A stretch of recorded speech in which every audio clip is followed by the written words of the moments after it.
Alright, let's get coloring. Chose this one today because it should be relatively simple and quick to color. And as last time, I'm just gonna do rainbow again. You know, take it slow. I actually already colored the color invert of this, but that one was just coloring just to color. It's always good to take some time to slow down and make art just for the sake of making art, not even for a functional purpose or reason.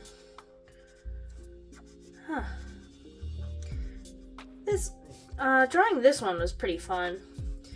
I had done this kind of ripple pattern before, and I decided, what if it was expanding and concentric in a way? So I tried that, and it turned out pretty neat, I think. It's kind of like some kind of scoopy tear. I don't know how you would describe this. You know what? Let's do red on this side, too.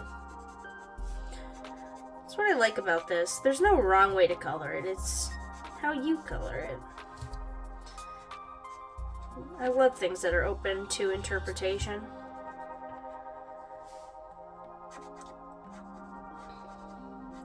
It's nice to end off the week with a nice batch of coloring. Crafting, drawing, painting, all that fun stuff is just so therapeutic. Lately, I've been getting back into knitting. Me and my family, we went to a couple craft stores this week, and we bought some nice yarns. I got a blue, white, and brown one. And the yarn is really nice and super thick. So I'm gonna just a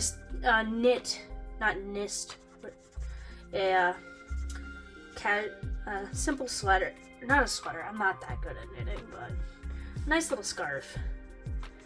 This super nice ball of yarn. It's gonna be super cozy and warm and wintry. It'll be nice.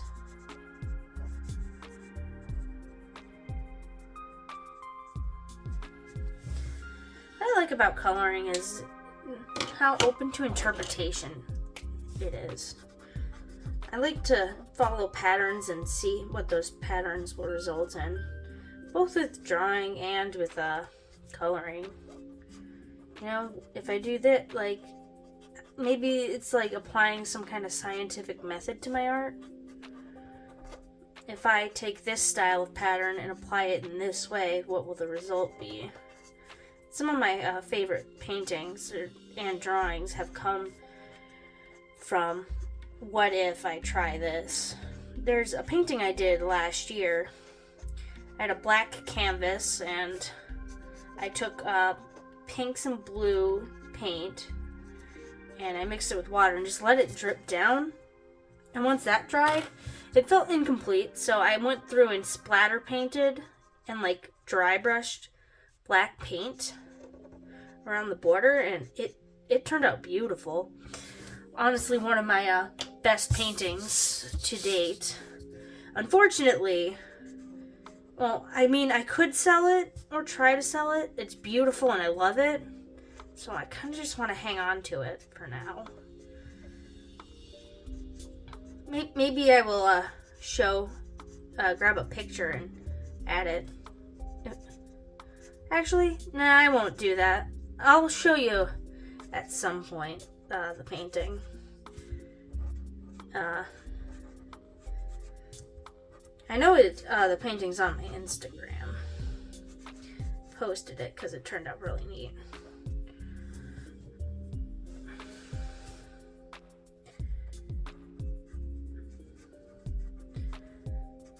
Maybe next time I draw, I'll use some nice blues instead. I just decided rainbow because I've had a week and I just didn't feel like digging through the bag of various markers and figuring out which ones still have some juice in them. My art style absolutely demolishes pens and markers because I like to get my colors nice and saturated. I like to really really pack on the medium. It gets some nice results, but man, does it take up resources. Alright, let's add the yellow. Following rainbow patterns like this kills some of my markers. Like when I do rainbow, the red, orange, and yellow always die first because I end up using it more in the pattern than, say, the green, blue, and purple. It's really funny how that works. And then I end up ordering new sets of markers, and then I have like a million brown markers and a million gray and a million other colors that I just frankly don't use all that often. So maybe one of these coloring, I'll find a bunch of markers I don't use frequently, and we can color it one of these drawings and just see how it looks. That'd be interesting. Doesn't even have to look nice. It can just be interesting to color. You know, you don't always have to have a nice end result. What matters is that you tried making something.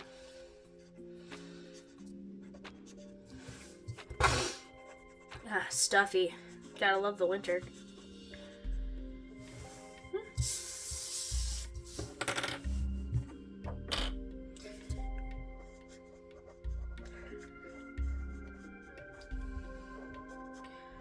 What's funny about my art is whenever I look at something I drew, I can kind of envision the day I drew it.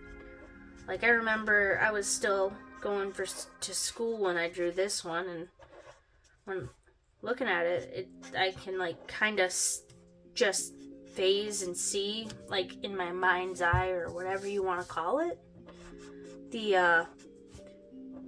I like remember the warm September lighting. I remember the cafeteria I drew it at.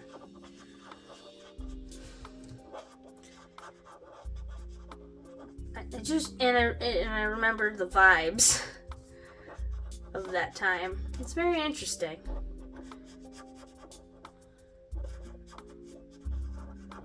This one definitely, I remember this one taking a while because how precise the lines had to be, and especially, I'll show you, like here, this one, the centermost line wasn't crazy precise, but each, oops, I just went to put the other end of the marker on. These are double markers, which are kind of neat. They have a nice fine tip. Just tried to put this on the other side, and these markers don't work that way. Because I'm used to just holding the cap in my hand and put it off to the side. Gotta love it. So, I'm excited to make some more videos. I'm going to work on these coloring videos. I'm gonna maybe do one or two next, or maybe I'm gonna try to do at least 2 of these next week. And then I'm gonna take them, or just, you know, getting comfortable talking to a camera. That's the main goal of these videos. Just mindlessly rambling while coloring. Get used to the camera, comfortable talking, and then I can start. And with editing, I don't do a ton of editing to these. It's pretty raw. I don't do many effects or cuts. Just usually balance the sound and what's it called? Watch a little bit of it. I should watch the whole video, but if you've heard yourself in recording and you're not used to it, you kind of like cringe. Like you just feel that's not right in your bones. So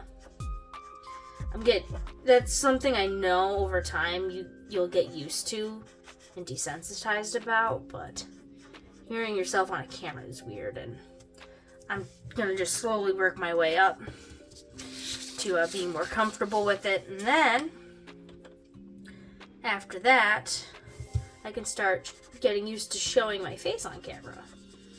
I want to do a face video talking about my experience at my first craft/farmers market kind of show.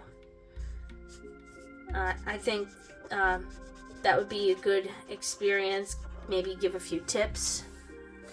I guess I could try recording that unscripted, or maybe I'll bring my laptop and TV table with a few points I want to make. And we'll go from there.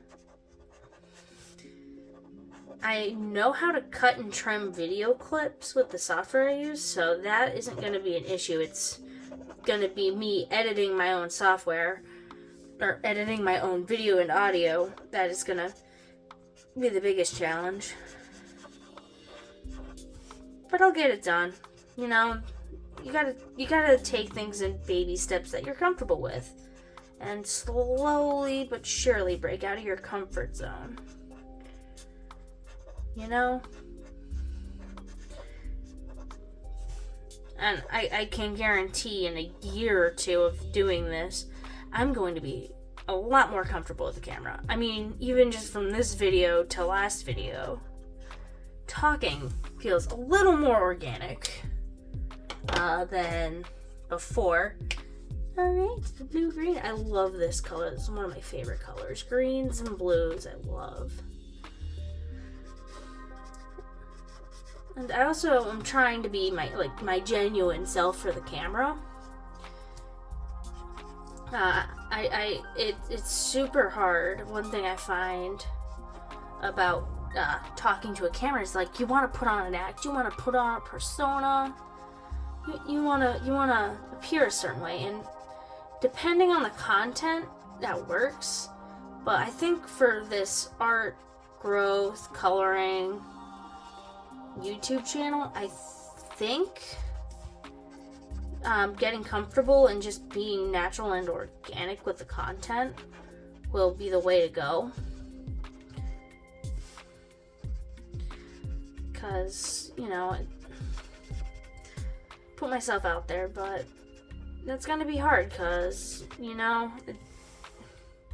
putting yourself out into the world in a creative and artistic way can be scary. Like, there's so many talented and wonderful artists out there that it's like, is my stuff good, or am I just this mediocre person in the corner? I personally don't think I am, because people have shown interest in my art, but a lot of the people I usually ask about it are my friends and family, and they're always going to be like, oh, that's very nice, very nice. So I'm trying to and whenever I post something on Instagram, I either get the, you should pay to post it on this thread to promote your art, or I would like to buy your art as an NFT, and no, I prefer not to sell my art in the form of an NFT. I prefer to sell it as a digital print, physical print, or just like a downloadable coloring page bundle, you know? I want to have my art be free and or like not free, like, but like easily accessible to anybody who wants it. Because I don't believe art should be kept for the rich and the elite. It's for everyone. You know, we all deserve creative and pleasant and wacky things in our lives, and I believe art is one way we can get that. But, you know, canvas paintings and other things are really expensive, and or have the air that the person is better than you because I have this abstract painting. I don't want to be that. I don't want to be some pretentious artist who's like, yes, I was going for this emotion, which my art, I guess I know my emotional and mental state does affect the final product. Like this one, for example, I'm looking for comfort and coziness, and usually when I'm looking for comfort, I go rainbow. Just, it's an easy pattern to follow. You know which color comes when in the sequence, and you have an idea of what the final product will look like. So, I don't even know where I was going at this point, in all honesty. But, so emotion does affect your art. It affects how you color, how you interpret it, how you make it, and that's okay. But, how you, especially with abstraction, how you felt while making it is not how the audience is going to feel viewing it. Like, this one feels sciencey to me. It kind of reminds me of the Kurzgesagt. I hope that's how it's properly pronounced. It's the Science Bird YouTube channel. And it kind of reminds me of some of their artwork, which I really like their style, how it's clean and simple, yet it's just a really nice art style. I really enjoy it. Love their videos. I love the videos. I often will listen to YouTube videos while I'm drawing, painting, knitting, etc. But their videos, I always have to stop and watch.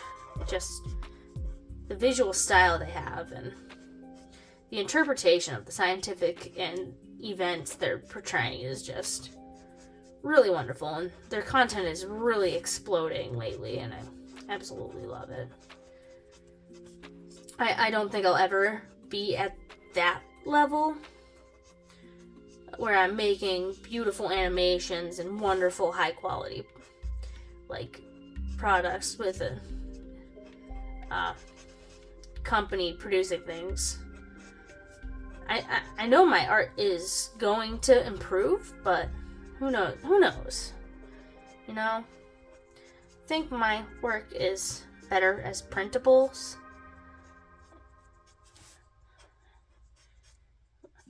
Oh my goodness, it's a Christmas miracle. I am not covered in marker. It's one of the drawbacks of being left-handed.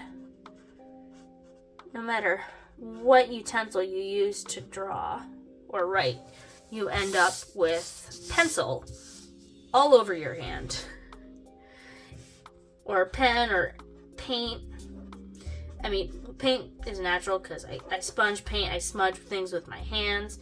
So, some mediums, no matter which hand I write with, I am going to end up covered in the medium. Charcoal is probably the worst offender of this. I think I've mentioned this before. Maybe I haven't. I thought maybe I mentioned this in the last video, but I don't remember. But they have these little paper wooden sticks that are shaped kind of like pencils. And you're supposed to use them to blend and smudge the charcoal on the paper.